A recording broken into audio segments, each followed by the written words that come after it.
Welcome to Truth Talk Live. All right, let's talk. The truth is, I can't hide it, I can't hold it no more. A daily program powered by the Truth Network, This is kind of a great thing, and I'll tell you why. where pop culture, current events, and theology all come together. Speak Your mind. And now, here's today's Truth Talk Live host.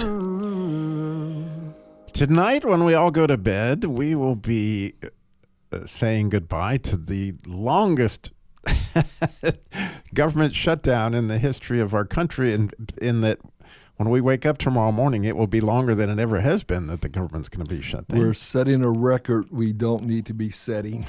Yes, it's in other words, when we wake up, all of a sudden, we're facing the longest government shutdown of all time, right? And as we are doing that, you can't help but wonder, if you're a Christian, people come up to you and they want to know, like it says in 1 Peter 3, right? But sanctify the Lord God in your hearts and be ready always to give an answer, right? To every man that asks you the reason for the hope that is in you, in and with meekness and fear. I love that, with meekness and fear. And so 1 Peter 3:15.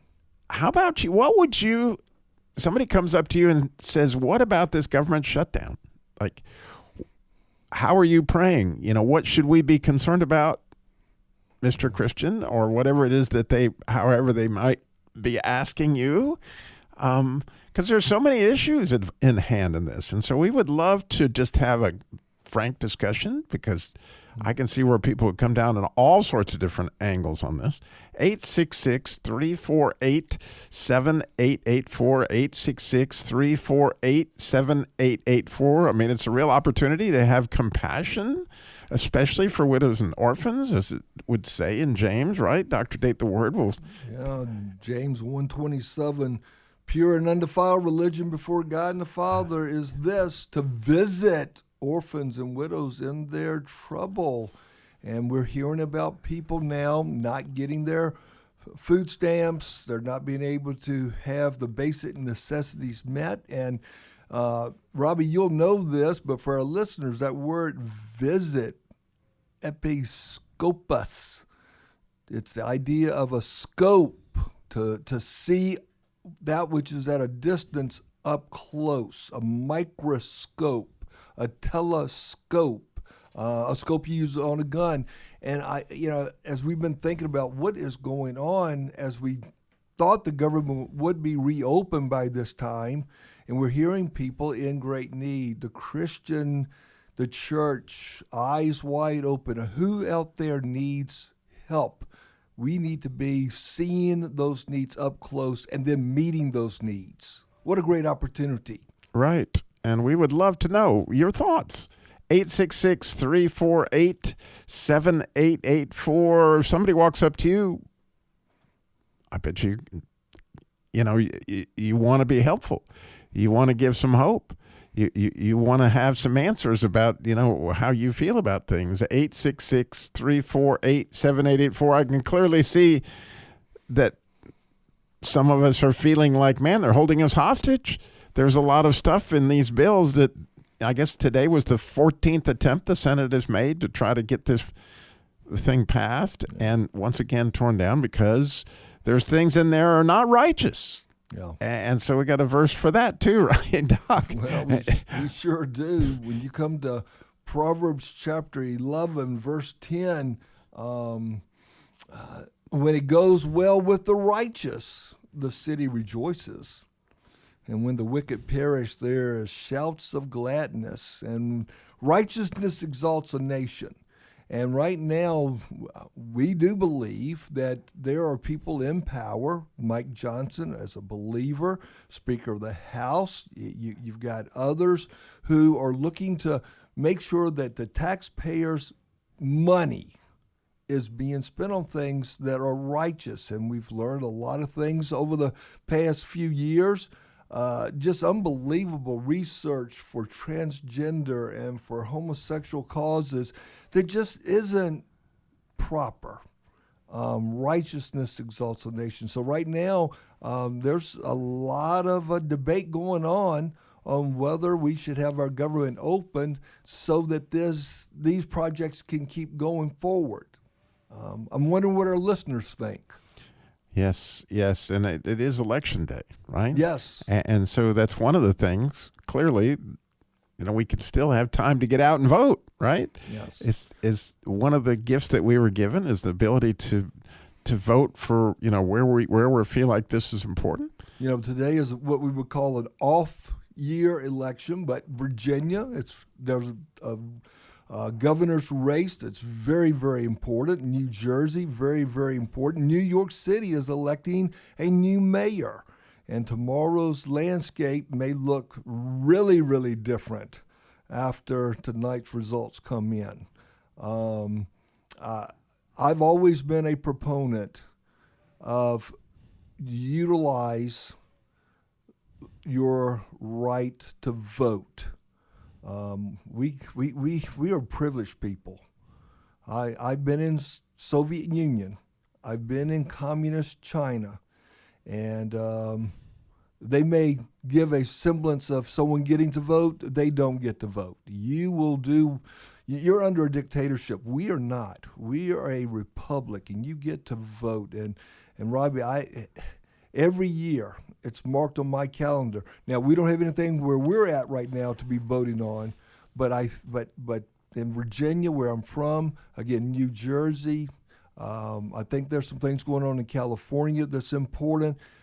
Don't neglect voting. And if you're not registered to vote for next year, get registered. We made a big deal when I was head of school for those who were turning 18. A big celebration, a day to register to vote. You get to be a voter. Yeah. And so, I'm really curious. What are your thoughts? You got this situation where you want the Congress to do what's right, but also, you don't want, or I hope you don't want the air traffic controllers to walk out, and everybody that's in the airline industry is all of a sudden without a job, for whatever period of time.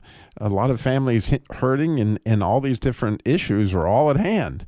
And so it's a fascinating time, and obviously we need to be praying. How should you pray? What are your thoughts on that? How are you praying? 866-348-7884, 866-34-TRUTH.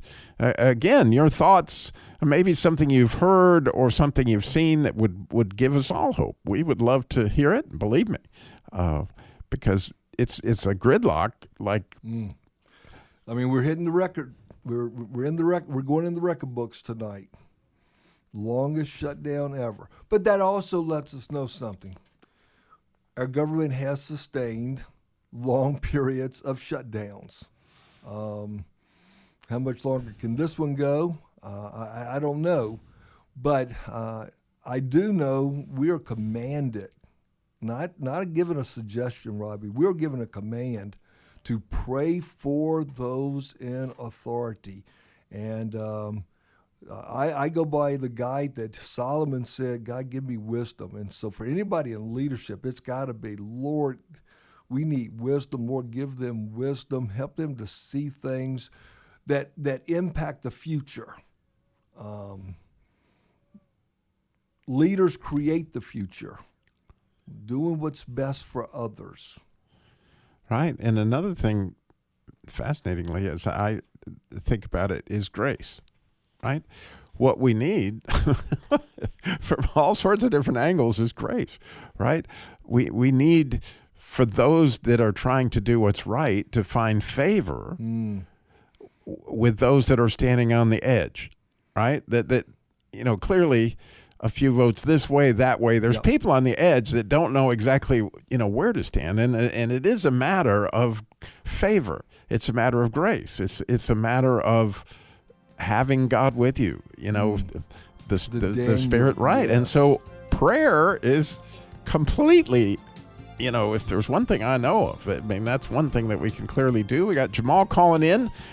We'll hear from him when we come back, but we would love to hear from you. 866-348-7884, 7884. Give us a call. What do you think on the government shutdown? You're listening to the Truth Network and truthnetwork.com. Welcome back to Truth Talk Live. Today, the government shutdown goes on and on. What is your answer to someone who asks you, where's your hope? 866-348-7884, 866-34-TRUTH. How are you praying? What are your thoughts? We would love to hear them. We got Jamal is in Winston-Salem, North Carolina. Jamal, you're on Truth Talk Live. Hey, Mr. Dillmore and Dr. Carson, good to hear from you all as usual. I have to be quick, unfortunately. I'm out here doing some poll greeting. Good for you. We're talking about, thank you. We're talking about government shutdown and getting involved. I said, well, I got some time. I might as well try to get involved. So that's why I have to be quick. So with the government shutdown and people talking about having resources being taken away, something I heard from somebody, and I can't remember who, but they said, well, if somebody can give you something, then they have the power to also take it away. Mm. So I understand how some people are in need of something, but if you're in a position to where you can provide for yourself and not be dependent upon anybody, then that means that nobody can take anything away from you if you can provide for it on your own. Now, I do know that we have some disabled people down on their luck sometimes, and we have people in unfortunate situations. However, as I said to a friend of mine a little earlier, the Bible says if a man doesn't work, doesn't eat. We should not be dependent upon the government. And also, if you can work, if you're able-bodied, then that gives you no excuse to why you can't do something for yourself. Now, everybody's designed to be rich, understand that, but if you can provide for yourself and God gave you the means, then that's what you should do. And one last thing. This also could be an opportunity to where people can start looking towards the church and towards God to provide rather than government. God, from my understanding, put government in place to be a form of justice, not a form of provision. The churches, from my understanding, started charities, they started schools, and they were feeding people. So well, Jamal, I'm sure I'm not the only person that's hearing this and going, wait a minute. There's certain people that are losing their jobs currently, right? Okay. As a result, in fact, one of those happens to be my son in Florida who, texted me over the weekend because he works for the airline and they're due to what, their lack of whatever air traffic control or whatever, they're, laying off people. Now he's able-bodied and he's working. And so I get that there's just a whole lot of stuff out there. And that's part of the reason that it really puts pressure on everybody to try to see, like, man, there are people, undoubtedly, mothers that have been abused, that are in shelters, to put a blanket statement out there that the government doesn't need to help anybody under the current circumstances. I agree. It'd be wonderful if the church all of a sudden would become the church and we wouldn't need the government, but that isn't where we are. Right. Right. And that's why I said that, this is also not including people who are in down situations and also in unfortunate situations.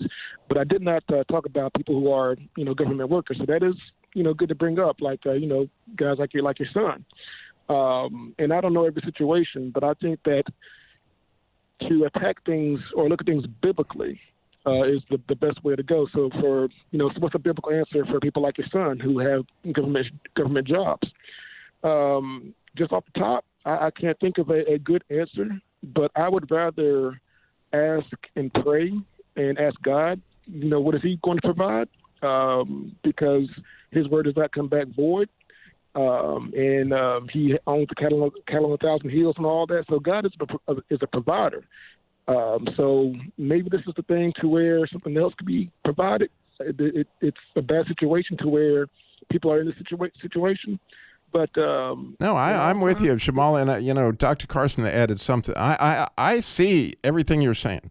I'm just trying to figure out something, because there's people over here and there's people over there and there's situations. And I like what Dr. Carson said before the show, and it fits the situation perfectly. He says, sometimes it's okay to say, I don't know the answer. And the good news is the only one that does know the answer, clearly, is God. And I couldn't agree with you more that it's in his word.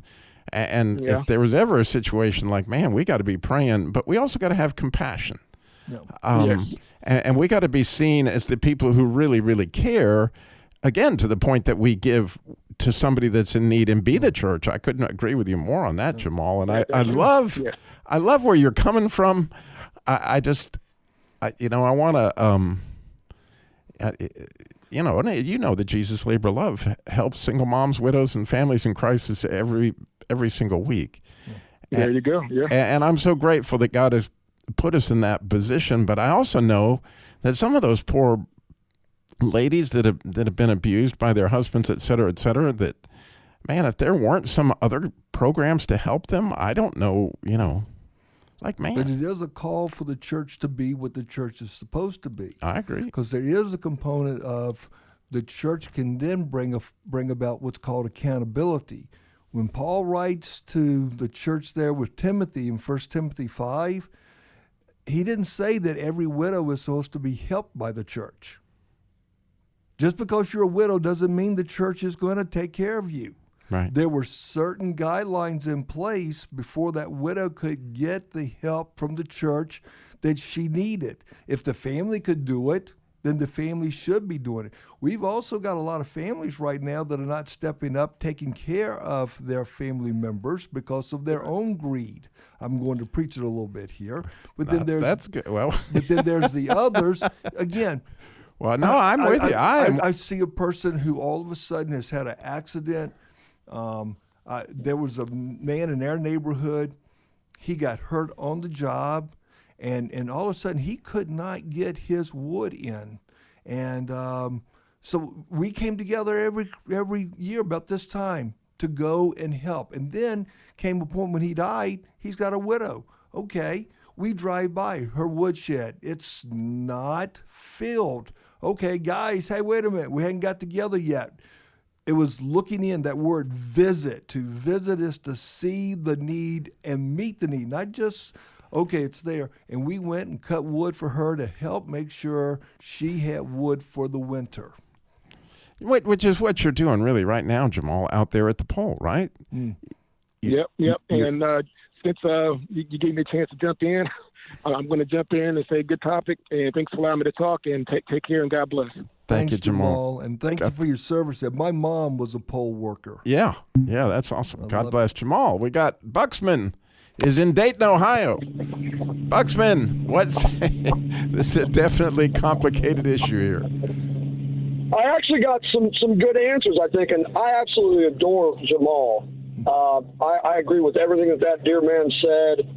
If you're able-bodied to work, you should have no reason. If you're able-bodied to work and you've got a widow in your family, you need to take care of your family. Don't rely on some strangers at a church somewhere. You guys need to take care of it. If you want to be biblical, then be biblical. If you want to not be biblical, then you're going to rely on the church to do what you should be doing. I hate to be kind of coming down like that, gentlemen, but we're all men, and I know there's men listening to True Talk Live right now. Here's what we got to focus on, and I'm thinking about your son. And when you mentioned your son, Robby, it reminded me of my dear friend Brian. In Ohio, I live close to, and people know this all around the country, Wright-Patterson Air Force Base. Okay. It's a very large Air Force installation here in the Dayton, Ohio area. That Air Force Base is just minutes from the bus glare.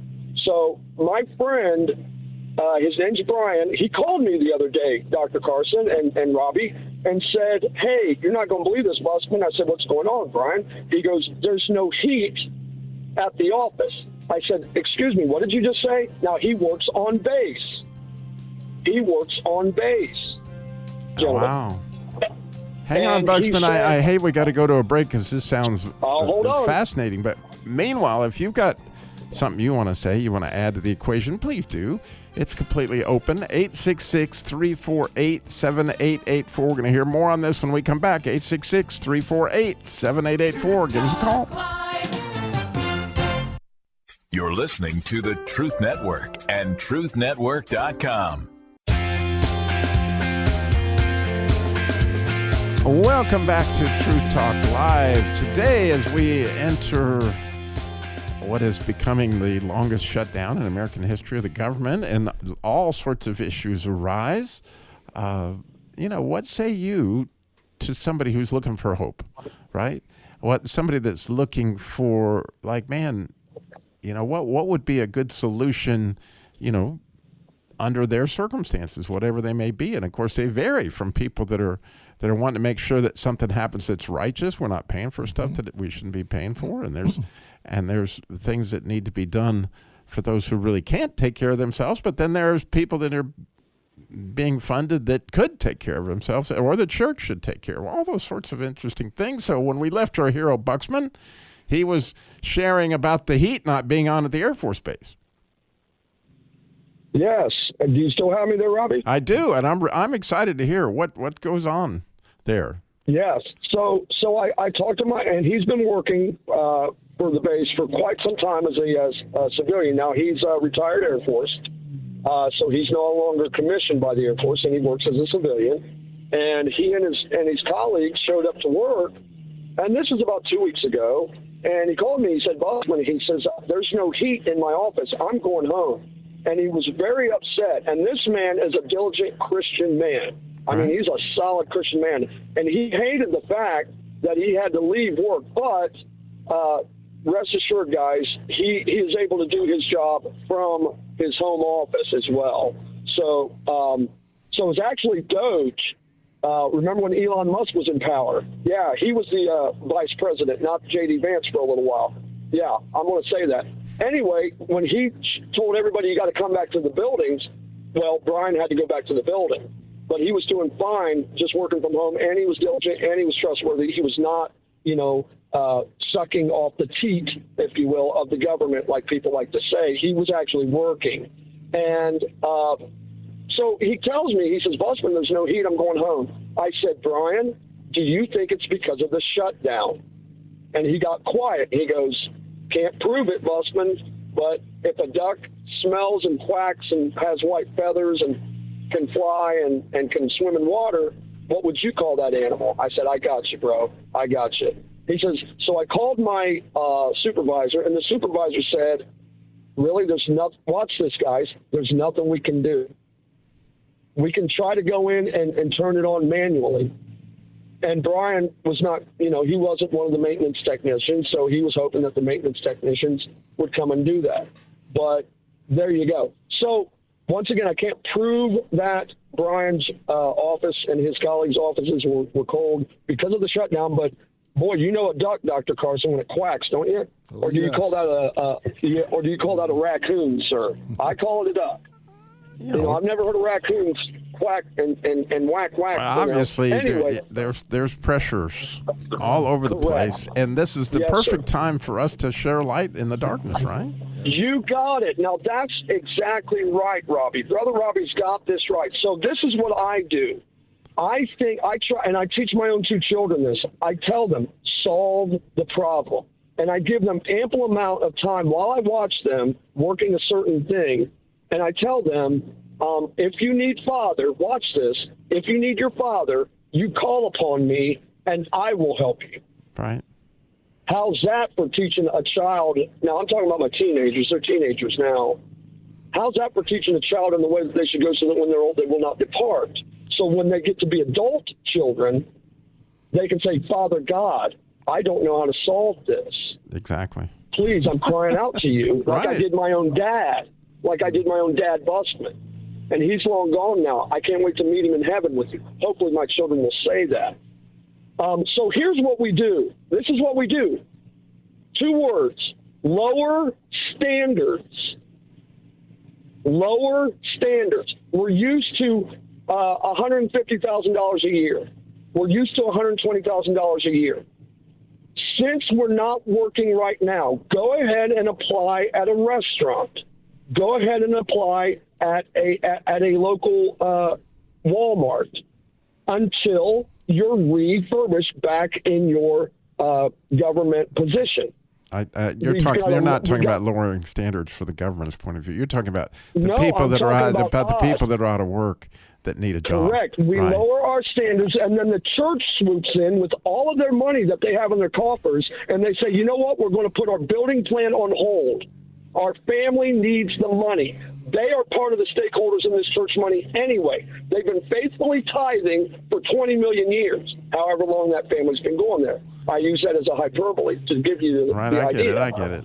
Okay. Yeah, and we take that church money, we put the building fund on hold, and we help our people get through this dark time. And who do we give the glory to?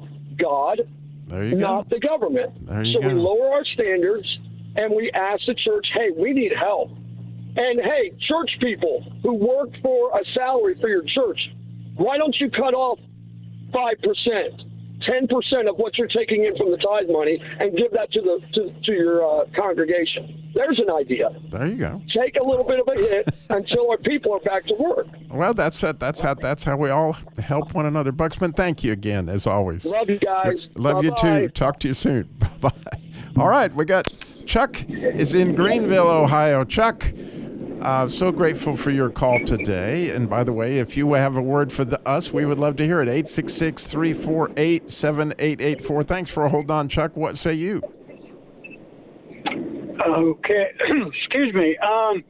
Well, I like a lot of what the previous caller was talking about. I know the Bible does talk about helping widows that are widows indeed. Yes. And also, to help people that are truly in need. I also like what the president said about some of the people. I don't know how they would implement this, and I'm not real sure how to go about it in a decent way. But when he said to have people take drug tests that are receiving government funds, and maybe that might be for real chronic people that there's not really much evidence that they have physical disability or something like that. Yeah. There, believe me, I love the idea of straightening out all the programs that, are being abused, and all those things are entering into the equation. But there's always people who want to abuse the system. Thus, they hurt others who need the help. You don't want to throw out the baby with the bathwater, but we do. We need better accountability. That's why I keep going back to the Bible in 1 Timothy 5. As Paul says, we know there's widows that need help. Who are the widows indeed? So who are those orphans that are in need? Who is not doing what they should be doing? Hold them accountable. But at the same time, as you see something has happened, they need help right now. Ephesians 4:28 tells me I am supposed to help a person who is in need. Let him who stole steal no longer, but let him labor with his hands that he may have something to give to him in need. Part of my job, as Buxman was talking about, as I earn a living, is to have an idea of benevolence. How can I help somebody who is in need? The Good Samaritan. I don't want to pass people up that just got beat up. But I'm also not wanting to help somebody who wants me to just keep funneling to them a money stream so they can live how they want to live. What you just said, Chuck, is right. How do we make sure that people who are getting financial assistance deserve it and are not abusing it? These are big questions for those who are in power, and that's why we got to be praying for those who are in power, and we need those who are righteous. I was looking at a verse, Robbie, Proverbs chapter 20, Proverbs chapter 31 says, "Open your mouth, judge righteously, and plead the cause of the poor and the needy." Proverbs 31:9. That's the role of a righteous leader. Exactly. So, anything else, Chuck, you wanted to add? Well, yeah. If you want to give to the poor and needy, what's the best way to do it other than through your church? Because how do you judge all these different organizations whether they're handling the money right? And then another thing, I hate to get on my Facebook page sometimes because I've got so many people from Pakistan and from Nigeria asking for money, and they have all these pictures of little kids that look like they're in terrible condition, and you don't know, I mean, it's heartbreaking, and yet you don't know if it's real or not. Well, there's all sorts of challenges out there, Chuck, as I hear what you're saying, just... Because the scam I hear when you say give your money to the church, okay, when I started the Jesus Labor Love, which is another one of those organizations, right? It's a 501c3, and it was founded with the idea of Jesus. I mean, Jesus Labor Love, okay? And I thought, well, all these churches will gladly... help disciple these people, and we can find them as well. What happened as I started to contact those churches, Chuck? Well, we can't help anybody but our own members. That wasn't from one church, Chuck. That was from dozens, and I was like, yeah. So, we all have to really engage our churches, and we have to engage to look for where can I really step in and help?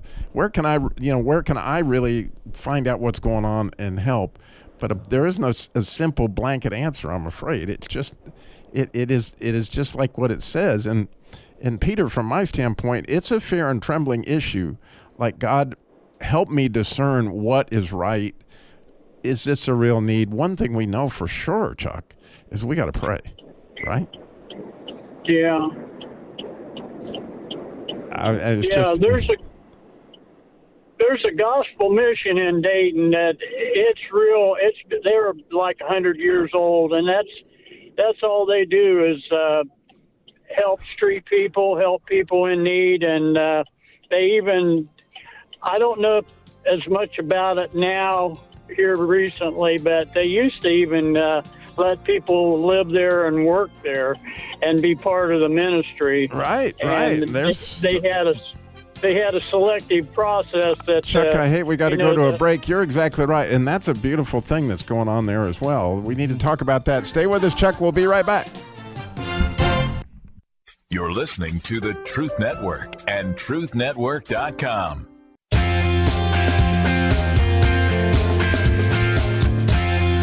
Welcome back to Truth Talk Live. Today, as we face looming challenges of long-term government shutdowns and all sorts of needs are, coming up.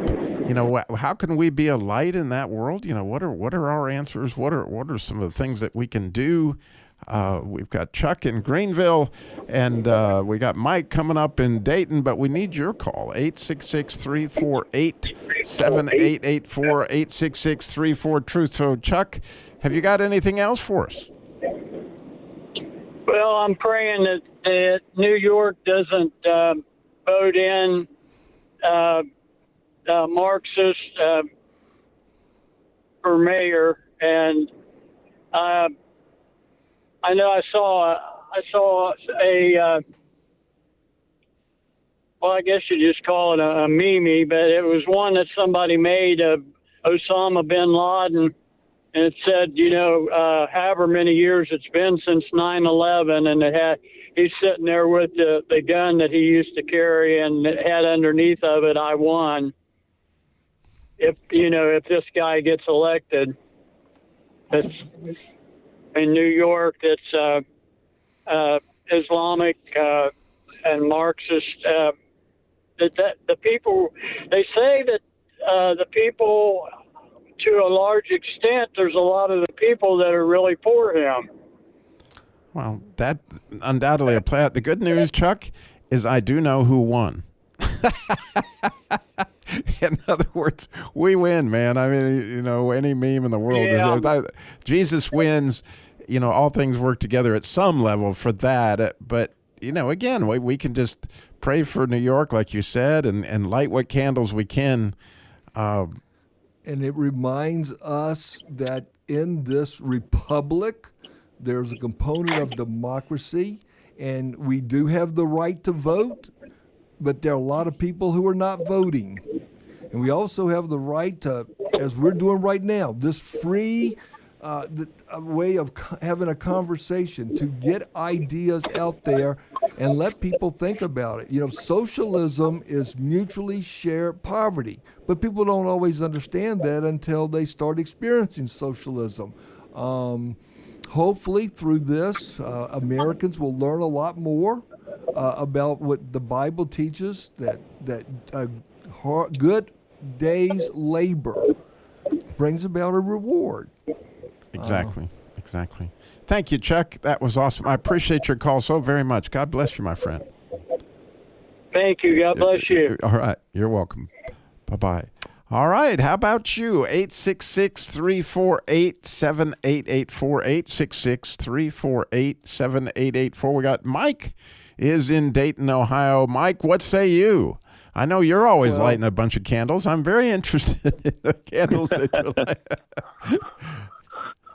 It was kind of ironic. Our men's group was studying the book of James, and we have three guys, I don't know, maybe 3 or 4 guys that are laid off from the military or civilian stuff because of this government shutdown. And I am really proud of the 4 guys that are there. Everybody asked them about their needs and this and that, and they're very wise with their money. They put aside money for this rainy day. Mm-hmm. Some went to get another job, and I said, how can I help? I said, Mike, just keep praying for this shutdown. I said, I will. It is awesome to have godly men around you like that. And, and to understand the book of James, that's what they did. They really did. They stored up their goods for when they needed to be taken care of, and they listened to God, and they were just awesome men of God. I wish I was that wise with my money sometimes. You know what I mean? So it's a beautiful thing, right? The Bible really does have the answers. Yes. Helping people see the need to dive into the Word and pray and ask God for wisdom, like you said, in good times, and then when you're in bad times, like Joseph, he stepped in and provided plans to help provide for people. And a lot of our problems right now is that we spend more money than we bring in. That's been a problem for a long time, not just with our government, but with us as personal households.